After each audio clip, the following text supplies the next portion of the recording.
Hi ಎಲ್ರಿಗೂ, welcome back to my channel. ಇವತ್ತು ಬಸ್ಸಾರು, ಮುದ್ದೆ ಮತ್ತು ಸೊಪ್ಪಿನ ಪಲ್ಯ ಮಾಡಿದ್ದೀವಿ. ಬಸ್ಸಾರು ಮತ್ತು ಸೊಪ್ಪಿನ ಪಲ್ಯ ಮಾಡುವ ವಿಧಾನ ನೋಡೋಣ. ಒಂದು ಬಾಣಲಿಗೆ ಎಣ್ಣೆ, 1 ಸ್ಪೂನಷ್ಟು ಸಾಸಿವೆ, ಕುಟ್ಟಿರೋ ಬೆಳ್ಳುಳ್ಳಿ, ಸ್ವಲ್ಪ ಒಣಮೆಣಸಿನ್ಕಾಯಿ ಮತ್ತು ಸ್ವಲ್ಪ ಕರಿಬೇವನ್ನ ಹಾಕ್ಕೊಂಡಿದ್ದೀನಿ. ಇಲ್ಲಿ ಕರಿಬೇವು ಜಾಸ್ತಿ ತೊಗೊಂಡಿದ್ದೀನಿ. ಸಾರಿಗೆ ರುಬ್ಬಕ್ಕೆ ಸ್ವಲ್ಪ ಮತ್ತು ಪಲ್ಯಕ್ಕೆ ಸ್ವಲ್ಪ ಹಿಂಗೆ ಹಾಕಿ ಚೆನ್ನಾಗಿ ಮಿಕ್ಸ್ ಮಾಡಿ, ಆಮೇಲೆ ಈರುಳ್ಳಿ ಸೇರಿಸಿ ಚೆನ್ನಾಗಿ ಬಾಡಿಸ್ಕೊಬೇಕು. ಇಲ್ಲಿ ಈರುಳ್ಳಿ ಕಲರ್ ಚೇಂಜ್ ಆಗೋವರೆಗೂ ಬಾಡಿಸ್ಕೊಬೇಕು. ಒಂದು ಕುಕ್ಕರ್ಗೆ ಇಲ್ಲಿ ನಾನು 2 ಥರದ ಬೇಳೆ ತೊಗೊಂಡಿದ್ದೀನಿ, ಕಡಲೆಬೇಳೆ ಮತ್ತು ತೊಗರಿಬೇಳೆ. ಇವಾಗ ಇಲ್ಲಿ ಸೊಪ್ಪನ್ನು ಹಾಕಿ ತೊಳೆದಿದ್ದೀನಿ, ಚೆನ್ನಾಗಿ ಸೊಪ್ಪು ತೊಳೆದು ಹಾಕಿ ಅದಕ್ಕೆ ಇಲ್ಲಿ ನಾನು ಬೀನ್ಸ್ನ ಆ್ಯಡ್ ಮಾಡ್ಕೊಂಡಿದ್ದೀನಿ. Beans optional. ಮತ್ತು ಒಂದು ಫುಲ್ ಟೊಮೆಟೊ ಹಾಕಿ ಉಪ್ಪು ಹಾಕಿ 2 ವಿಸಿಲ್ನ ಕೂಗಿಸ್ಕೊಂಡಿದ್ದೀನಿ. 2 ವಿಸಿಲ್ ಆದಮೇಲೆ ಟೊಮೆಟೊನ ತೆಗೆದು ಸಪ್ರೇಟಾಗಿ ಎತ್ತಿಟ್ಕೊಂಡಿದ್ದೀನಿ. ಟೊಮೆಟೊನ ಸಾರಿಗೆ ರುಬ್ಬಕ್ಕೆ ಯೂಸ್ ಮಾಡ್ಕೊತೀನಿ. ಈ ಥರ ಬೇಳೆ ಬೆಂದಿರಬೇಕು ಮತ್ತು ಸೊಪ್ಪು ಅಷ್ಟೇ ಚೆನ್ನಾಗಿ ಬೆಂದಿರಬೇಕು.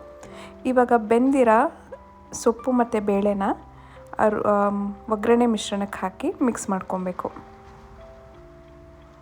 ಇದು ಚೆನ್ನಾಗಿ ಮಿಕ್ಸ್ ಆದಮೇಲೆ ರುಚಿಗೆ ತಕ್ಕಷ್ಟು ಉಪ್ಪು ಹಾಕಿದ್ರೆ ನಮ್ಮ ಪಲ್ಯ ರೆಡಿ ಆಗುತ್ತೆ. ಇದು ಸಿಂಪಲ್ ಆಗಿರೋ ಪಲ್ಯ, ಆದರೆ ಟೇಸ್ಟ್ ಮಾತ್ರ ತುಂಬ ಚೆನ್ನಾಗಿರುತ್ತೆ.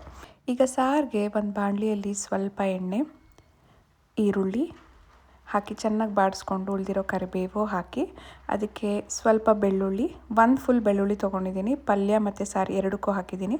ಈಗ ಇದು 3 ಮೇನ್ ಇಂಗ್ರೀಡಿಯೆಂಟ್ಸ್: ಮೆಣಸು, ಜೀರಿಗೆ ಮತ್ತು 4 ಕಾಳು ಮೆಂತ್ಯ ಹಾಕಿ ಚೆನ್ನಾಗಿ ಬಾಡಿಸ್ಕೊಂಡು ಒಣಮೆಣಸಿನ್ಕಾಯಿನೂ ಹಾಕಿ ಬಾಡಿಸಿದ್ದೀನಿ. ಇದನ್ನು ಒಂದು ಜಾರ್ಗೆ ಹಾಕಿ ಬೇಯಿಸಿರೋ ಟೊಮೆಟೊ ಅದನ್ನ 2 ಭಾಗ ಮಾಡಿ ಹಾಕಿ, ಹುಣಸೆ ಹಣ್ಣನ್ನು ಸ್ವಲ್ಪ ಹಾಕಿ ಮತ್ತು ಸ್ವಲ್ಪ ಕಾಯಿ ತುರಿ, ಅದ್ರ ಜೊತೆಗೆ 1 ಮುಷ್ಟಿ ಅಷ್ಟು ಕೊತ್ತಂಬರಿ, 2 ಟೀ ಸ್ಪೂನ್ ಅಷ್ಟು ಸಾಂಬಾರು ಮಸಾಲ. ಇಲ್ಲಿ ಖಾರ ಕೊಡೋದು ಸಾಂಬಾರು ಪುಡಿ ಹಾಗೂ ಮೆಣಸು. ಸೊ ಅದನ್ನು ನೋಡಿ ಹಾಕಿ ಮತ್ತು ಈ ಪಲ್ಯನ ಸ್ವಲ್ಪ ಹಾಕಿ ಚೆನ್ನಾಗಿ ಮಿಕ್ಸ್ ಮಾಡಿಕೊಂಡು ರುಬ್ಕೊಬೇಕು. ಇದು ಚೆನ್ನಾಗಿ ರುಬ್ಕೊಂಡ್ಮೇಲೆ ಒಂದು ಪಾತ್ರೆಗೆ ಸ್ವಲ್ಪ ಎಣ್ಣೆ, ಸ್ವಲ್ಪ ಕರಿಬೇವು ಮತ್ತು ರುಬ್ಬಿರೋದು ಸ್ವಲ್ಪ ಮಿಶ್ರಣ ಎಣ್ಣೆಗೆ ಹಾಕಿ ಸ್ವಲ್ಪ ಚೆನ್ನಾಗಿ ಬಾಡಿಸ್ಕೊಬೇಕು. ಅದು ಸ್ವಲ್ಪ ಚೆನ್ನಾಗಿ ಸ್ಮೆಲ್ ಬರೋಕ್ಕೆ ಸ್ಟಾರ್ಟ್ ಆಗುತ್ತೆ. ಆವಾಗ ನಾವು ಬೇಯಿಸಿರೋ ಸೊಪ್ಪಿನ ರಸ ಇರುತ್ತಲ್ವ, ನೀರಿರುತ್ತಲ್ವ, ಆ ನೀರನ್ನ ಹಾಕ್ಕೊಬೇಕು. ನೀರು ಹಾಕಿ ಸ್ವಲ್ಪ ಕುದ್ರ ಮೇಲೆ ಆ ರುಬ್ಕೊಂಡಿರೋ ಮಿಶ್ರಣ ಅಷ್ಟು ಹಾಕಿ ಮತ್ತು ಎಷ್ಟು ನೀರು ಬೇಕೋ ಅಷ್ಟು ನೀರನ್ನು ಹಾಕ್ಕೊಂಡು ಚೆನ್ನಾಗಿ ಮಿಕ್ಸ್ ಮಾಡ್ಕೊಬೇಕು. ಇದು ಚೆನ್ನಾಗಿ ಕುದಿಬೇಕು. ಕುದ್ಮೇಲೆ ಎಷ್ಟು ಉಪ್ಪು ಬೇಕೋ ಅದನ್ನು ಚೆಕ್ ಮಾಡಿ, ಯಾಕಂದರೆ ನಾವು ಸೊಪ್ಪು ಬೇಯಿಸೋವಾಗೂ ಉಪ್ಪು ಹಾಕಿದ್ರಿ, ಅದನ್ನು ಚೆಕ್ ಮಾಡಿ ಅದ್ರ ಪ್ರಕಾರ ರುಚಿಗೆ ತಕ್ಕಷ್ಟು ಉಪ್ಪು ಹಾಕಿ ಚೆನ್ನಾಗಿ ಮಿಕ್ಸ್ ಮಾಡಿದ್ರೆ ಬಸ್ಸಾರು ರೆಡಿ ಆಗುತ್ತೆ. ಟ್ರೈ ಮಾಡಿ, ಟೇಸ್ಟ್ ಹೇಗಿತ್ತು ಅಂತ ಕಮೆಂಟಲ್ಲಿ ತಿಳಿಸಿ.